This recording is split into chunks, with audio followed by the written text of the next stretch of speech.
Hey everyone, welcome back to my channel. तो आज का वीडियो जो होने वाला है वो बहुत ही इजी होने वाला है, क्योंकि आज मैं बस एक पेंसिल से बनाने वाली हूँ। बस एक पेंसिल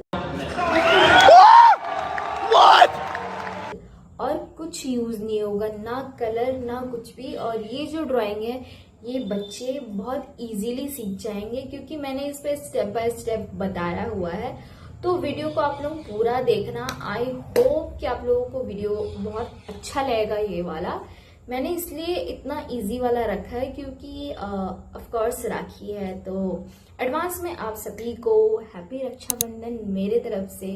तो अब ज़्यादा देरी ना करते हुए वीडियो को करते हैं स्टार्ट।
इंस्टा को भी फॉलो कर लेना, वहां पे भी बहुत सारी वीडियोस मैं अपलोड करते रहती हूँ, तो जरूर से जरूर चेकआउट कर। तो आज का वीडियो आपको कैसा लगा मुझे कमेंट में जरूर बताना, और मिलते हैं नेक्स्ट वीडियो में। Thanks for watching my video.